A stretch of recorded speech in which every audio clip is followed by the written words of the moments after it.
Témoignage, le journal d'Alice Lenczewska. Est-ce que le témoignage que j'ai prononcé à l'église par ta grâce était trop fort, trop spectaculaire, comme l'a déclaré quelqu'un ? Pour les gens moyens, il était impossible à imiter. Pour ceux qui sont satisfaits de leur chemin modéré, il était reçu de façon critique, ou même rejeté. Ne t'en décourage pas. C'étaient mes paroles et mon témoignage sur mon action dans la vie de quelqu'un qui m'a tout abandonné. Tous n'en sont pas capables. Aujourd'hui spécialement, des attitudes radicales sont nécessaires. Elles deviennent des signes de discorde. Les demi-mesures ne suffisent plus. Sois auprès de moi et abandonne-moi tout. Dépouille-toi toujours plus. Tel est ton appel. Ce n'est que sur ce chemin que tu trouveras la plénitude en moi. Ne le cache pas. Sois naturel. Parle quand on te pose des questions ou quand on te demande. Tais-toi quand ils ne sont pas en état de comprendre. N'éclaircis pas et n'explique pas. Ta vie, ta modestie et ta simplicité expliquent plus que les mots. Sois courageuse, ma fille. Il y a des gens qui ont été profondément émus par ce témoignage. Tu connais les réactions de certains d'entre eux. Seigneur, tu ne m'as pas permis d'aller me confesser, alors qu'aujourd'hui dans la retraite, c'est le jour de la pénitence et de la réconciliation. Tu iras te confesser la semaine prochaine chez celui qui est ton confesseur habituel et ton directeur spirituel. D'ici là, réfléchis à ton chemin. J'ai péché envers ton amour en oubliant ta personne et ta présence constante. Je n'ai pas réussi pendant la prière à t'offrir toutes mes pensées. Elles s'en allaient souvent, je ne sais même pas où. Au début, il y avait des jours où je n'arrivais pas à éloigner les pensées malveillantes contre mes consoeurs. Il y a aussi de l'orgueil. Je n'ai pas su accepter avec gratitude les humiliations, alors que je t'avais demandé de m'en donner. Il y avait du criticisme envers les gens et la volonté de l'isolement. Ce sont, je pense, mes plus grands péchés. Est-ce que j'en ai oublié ? Tu devrais en plus te souvenir constamment des indications que je te donne pour chaque journée.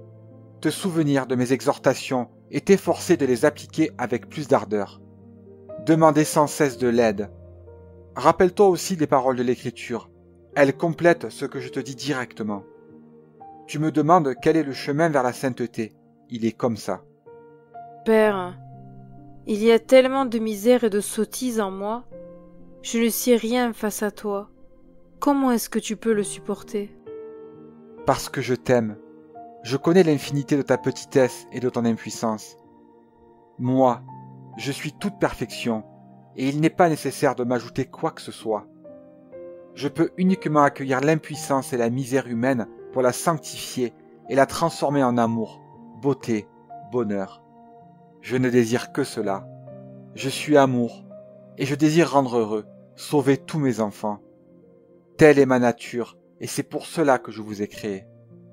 Donne-moi ton néant, cette faiblesse, cette impuissance. Moi, je la veux, uniquement cela. Je ne peux rien recevoir de plus, parce que tu ne possèdes rien en propre. Viens, et réjouis-toi de cette situation. Puise en moi, c'est ce que je veux. Ne cherche rien d'autre à part être avec moi le plus près possible, toujours. Ne sois pas gêné par ton péché. Moi, je le connais mieux que toi, et je veux t'aider, je veux te sauver. C'est pourquoi je me suis fait homme. C'est pourquoi j'ai souffert et je suis mort comme un homme, pour que tu puisses être un enfant de Dieu, un héritier de Dieu, malgré ta misère. Père, qu'il est bon que tu veuilles être avec nous. C'est la conséquence de vous avoir créé. Je vous ai créé pour la perfection, pour l'amour et pour une seconde union avec moi.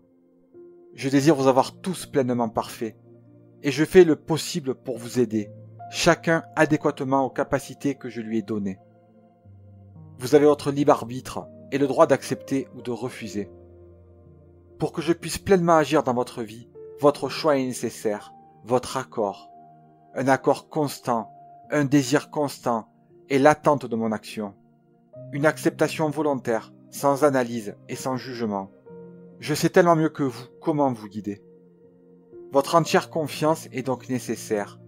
Dans ce cas, Il n'y a plus d'obstacle et mon action peut être efficace. Effectivement, j'ai tout fait pour vous aider. Je vous l'ai montré à travers ma venue sous la forme d'homme.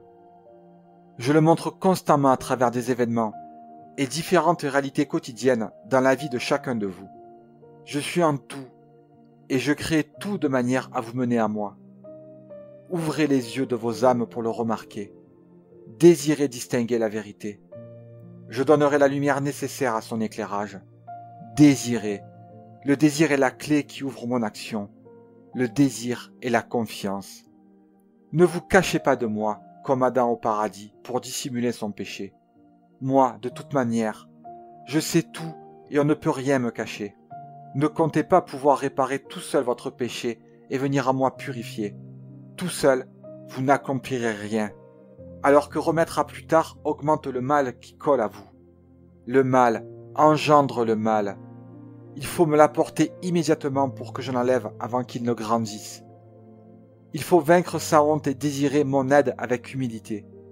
Toute ambition ou indépendance est une difficulté, donc aussi un mal. La vraie sainteté commence quand on se débarrasse de toute ambition et de la moindre indépendance face à moi. Tout ce qui est bon en toi vient de moi. Le bien en toi, c'est moi. Désire que je te transforme en moi.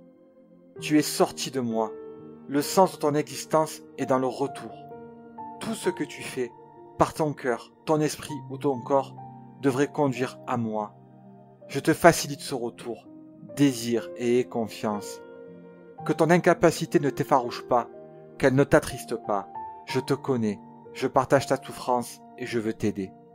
Hier, en sortant de l'église, j'ai encore fait preuve d'impatience envers quelqu'un. Je sais, tu as déjà regretté cela, et je t'ai déjà pardonné. Pourquoi est-ce que tu m'as donné cette expérience? Parce que quand tu parles avec moi, mais que quelqu'un vient à toi, alors interromps ton dialogue et réjouis-toi de pouvoir lui montrer ma présence en toi. Moi, je suis aussi dans cet homme, et, en fait, ton dialogue avec moi ne devrait pas s'arrêter, mais s'enrichir également de cette relation extérieure entre vous. Qoélette 1.14.13b. J'ai regardé toutes les œuvres qui se font sous le soleil. Eh bien, tout est vanité et poursuite du vent. C'est une mauvaise besogne que Dieu a donnée aux enfants des hommes pour qu'ils s'y emploient. Père, pourquoi ces paroles de l'Écriture? Parce qu'il faut vaincre les tentations de la vanité de ce monde. Ne pas les rechercher, ni, dans ton cas, rechercher indépendamment à te retirer du monde.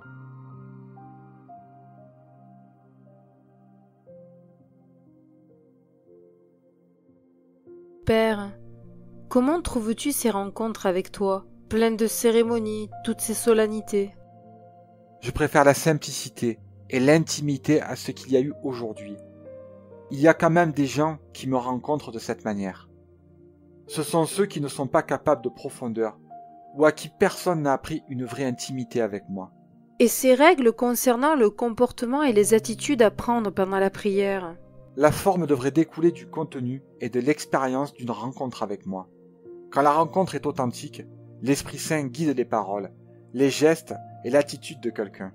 Alors, il y a de l'authenticité. Dans le cas contraire, il n'y a que du symbolisme et de la coutume qui remplacent une vraie expérience de tout son être.